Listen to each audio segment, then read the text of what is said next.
Melanjutkan cerita sebelumnya, di mana kini terlihat Ronan dan Asel yang mengintai para lunar goblin di semak-semak.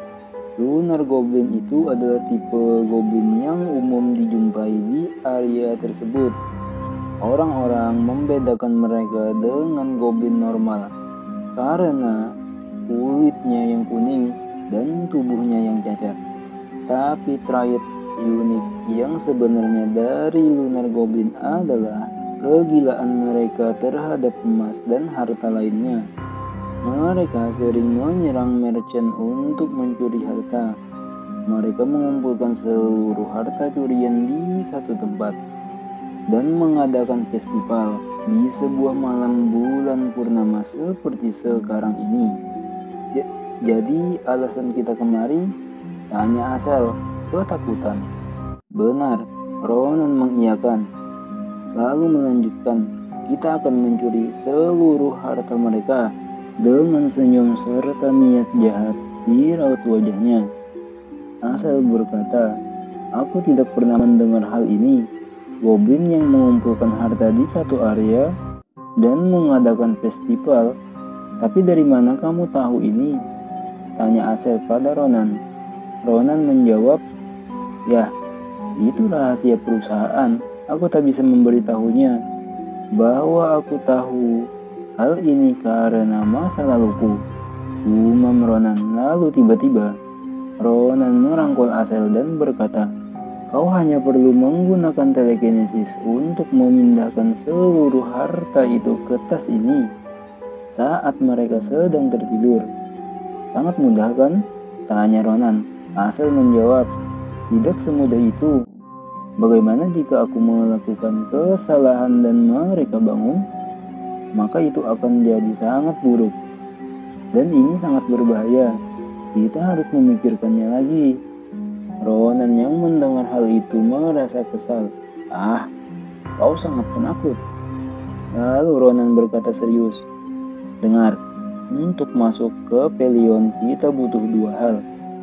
Yang pertama adalah uang. Kita perlu membayar biaya pendidikan mereka yang sangat mahal. Dan yang kedua, pengalaman nyata. Uang memang masalah, tapi ini lebih penting. Seperti yang kau tahu, Pelion penuh dengan bangsawan yang mendapatkan pelatihan elit sejak lahir. Kau ingin menang melawan mereka? Tanya Ronan. Hanya ada satu solusinya, Asel, yaitu mendapatkan pengalaman dengan mempertaruhkan hidupmu. Sembari melihat goblin yang tertidur, Ronan melanjutkan, dan mereka adalah musuh yang cocok. Kita akan mendapatkan uang dan pengalaman sekali kayu. Dua pulau terlewati. Apa aku salah? Dan apakah kau punya ide yang lebih baik? Asel menjawab, aku tidak punya. Tapi lalu Ronan langsung menyela. Kalau begitu, sudah diputuskan. Tanpa menunggu Asel setuju. Mari kita mulai, ucap Ronan sembari menepuk pundak Asel. Waktu terus berlalu. Keduanya pun sudah memulai rencana mereka. Satu persatu harta diterbangkan dengan menggunakan telekinesis Asel. Oke, sedikit lagi. Tinggal sedikit lagi. Nah, seperti itu. Namun terlihat Asel yang bercucuran keringat karena terus-menerus menggunakan telekinesisnya untuk memindahkannya ke dalam tas. Jatuhkan. Melihat itu, Ronan pun sangat puas. Sempurna.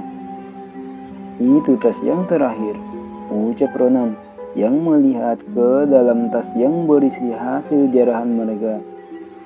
Semuanya penuh dengan rasa puas. Ronan berkata, sudah kubilang Asel, pengalaman adalah guru terbaik. Sambil mengacak-ngacak rambut Asel. Iya, ini berhasil, ucap Asel. Ronan pun bergumam sembari memandangi Asel. Aku sebenarnya tidak sepenuhnya percaya. Siapa sangka dia bisa melakukannya dengan secepat ini? Dia lebih baik dari yang aku kira. Aku menemukan anak buah yang hebat. Sembari tersenyum licik, seperti sebelumnya.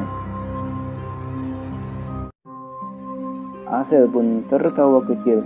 Baiklah, karena tas sudah penuh, saatnya pergi, ucap Ronan. Asel berkata, tunggu, sudah selesai? Ya, karena tidak ada lagi yang perlu dilakukan. Saatnya kembali, ucap Ronan memberi jawaban. Sebelum hal tak diinginkan terjadi, lalu Sin berpindah di sisi lain hutan tersebut. Ada satu burung yang melaju kencang, yang dimana ada dua orang yang sedang mengejar burung tersebut. Sial!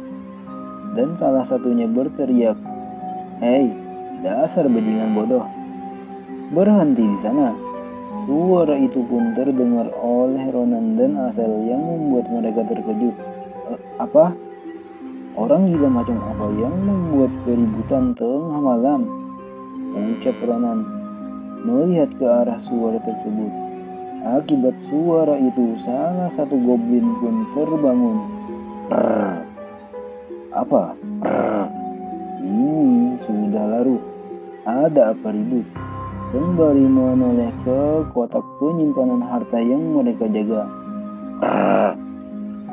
Apa? Rrr. Kemana perginya harta kita? Rrr.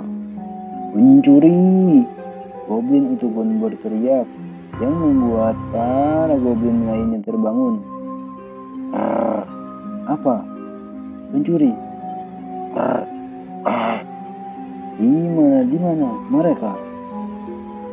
Para goblin pun terkejut lalu melihat ke belakang. Dan benar saja, Ronan dan Asel pun tertangkap basah diketahui para goblin tersebut. Sial! Cuma Ronan dengan wajah muram, sementara Asel terkejut ketakutan. Ini bencana. Seketika itu juga para goblin menyerang bersamaan ke arah mereka berdua, kembali meraung. Asel yang melihat berteriak histeris, "Ya!"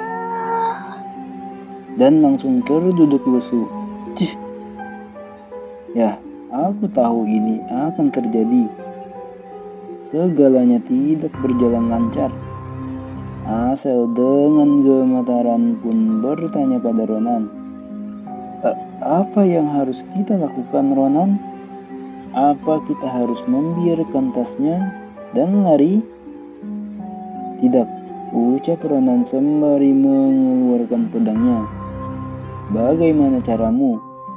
Membayar biaya pendidikan?